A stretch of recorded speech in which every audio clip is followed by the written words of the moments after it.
अभी मेरी मुस्कुराहट यह बता रही है कि CISE 2024 के जो बोर्ड एग्जामिनेशन है ICSE एंड ISE को लेकर काफी कुछ क्लियर कर दिया है। 22 जनवरी को CISE चेयरमैन ने, जो कि एक सम्मेलन था और यू कॉलेज एक इनॉग्रेशन था, तो उसके दौरान सेंटर ऑफ एक्सीलेंस का, और उससे पहले भी CISE के कई सारे ऑफिशियल जब स्कूलों से बातचीत करते रहे हैं, और टीचरों को भी कमीशन कर दिया गया है कि आप कब से, यानी 15 से 20 ऑफ फरवरी के बाद अपना अपना योगदान कंट्रीब्यूशन कॉपी चेकिंग के लिए दे तैयार रहे। उसके बाद कभी भी आपको बुलाया जा सकता है, और लेटर भी दिए जा रहे हैं। इनका क्या मतलब है और क्या कहा जा रहा है? तो पॉइंट नंबर 1 जो CISE चेयरमैन ने कहा है कि यह बोर्ड एग्जामिनेशन अपने मामले में एक लास्ट बोर्ड एग्जामिनेशन है। इसके बाद बोर्ड एग्जामिनेशन 2 पार्ट में बटेंगे, लेकिन 2 पार्ट वाली बात तो 2024-25 बैच के स्टूडेंट के लिए, उसका अभी मैं डिस्कशन नहीं करूंगा। 2024 बैच के स्टूडेंट के लिए जो बातें कही गई, मीडिया में रिपोर्ट्स आई हैं उसके मुताबिक कि इनके लिए जो स्कूलों से फीडबैक तैयार किए गए, अब स्कूलों से कौन कौन से फीडबैक लिए गए या कौन कौन सी चीजें हैं ये तो बातें अभी नहीं मालूम, लेकिन ये वर्ड फीडबैक था। तो स्कूलों ने जो भी अपने रिपोर्ट्स दिए होंगे वो आगे गए होंगे। अब जितने भी रीजनल सेंटर है CISE की, या जो कुछ भी उनका इंटरनल प्रोसेस रहा होगा, उसके बाद से क्वेश्चन पेपर की तैयारी हुई होगी, हो रही होगी, या हो जाने की उम्मीद है, उसका फाइनलाइजेशन है। और माना जा रहा है कि इस बार के क्वेश्चन पेपर को बेहतर रखा जाएगा। यहाँ पर मैंने बहुत बेहतर बताया है, न तो आसान बताया है न तो डिफिकल्ट बताया है।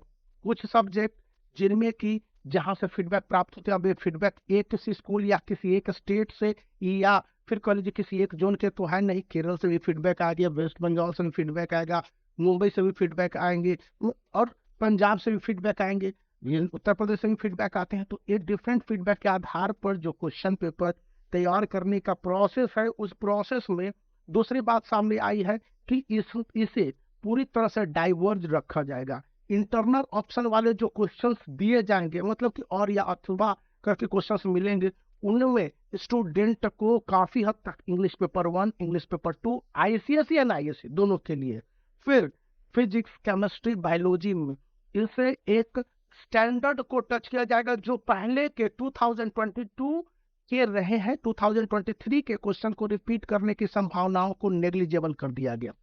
थर्ड पॉइंट जो सामने आई है कि स्टूडेंट के इंटरनल असेसमेंट, प्रैक्टिकल प्रोजेक्ट के जो मार्क्स हैं, इसके आधार पर ये तो निर्धारित हो जाएंगे कि किस तरह के उनके लेबल हैं। तो जो अभी के समय में क्रमिक घटनाएं चल रही हैं, मैं किसी भी एक पर्टिकुलर घटना का जिक्र नहीं करना चाहूंगा, लेकिन इंडिया में घटने वाली बहुत सारी घटनाएं हैं।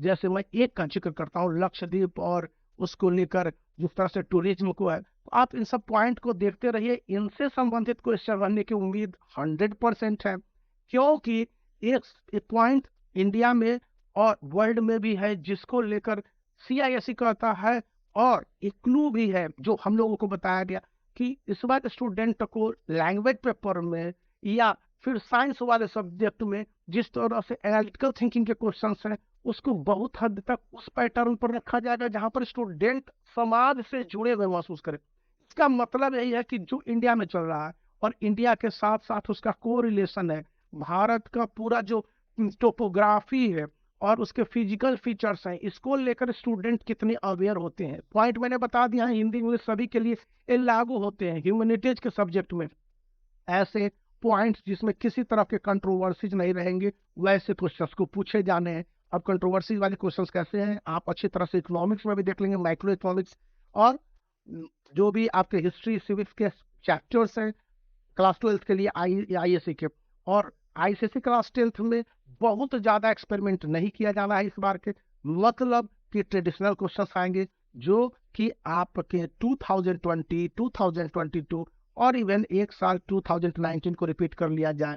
अब लास्ट में पॉइंट बनता है जो कि स्पष्ट कहा गया और मैंने पहले भी बताया है, सैंपल पेपर को जो CISE का स्पेसिमेन पेपर है अच्छी तरह से बनाइए, क्योंकि यही आपके लिए एक द बेस्ट पॉइंट हो जाएगा। क्योंकि जो देख रहा था क्वेश्चन में साइंस में और डिस्कशन कर रहा था ICSE क्लास 10 के लिए, तो उसमें जो पता चल रहा था कि ये क्वेश्चंस को जिस तरह से डाले गए हैं और उसके इवैल्यूएशन को असेस किया गया, मतलब जिसके आंसर को CISE खुद रिकमेंड करती है कि इस तरह के हमें आंसर चाहिए।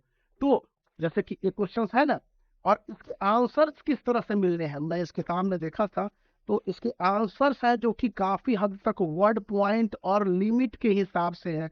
जिस तरह से आप क्वेश्चंस के आंसर को दे रहे होंगे, तो उसमें ये ध्यान रखने हैं कि ऑब्जेक्टिव टाइप क्वेश्चंस के आंसर में एक्सप्लेनेशन जरूरी नहीं है। वेयर देयर इज पॉसिबिलिटी, यदि ऑब्जेक्टिव टाइप क्वेश्चंस में न्यूमेरिकल सा है, आप एक्सप्लेनेशन लिख देंगे। लेकिन जहां पर आंसर के साथ फिगर है या फिर पॉइंट वाइज आंसर है, वो तो स्टूडेंट को उसी तरह से देने होंगे। और यही बात बोला दिया, बोलेंगे तो मैंने आपके साथ शेयर किया, काफी इंपॉर्टेंट बातें हैं। कहते कहते मैंने कह दिया, मैं भी बहुत बातें आपके साथ शेयर की। तो वीडियो को लाइक कर सकते हैं, चैनल को शेयर और सब्सक्राइब भी। बाय।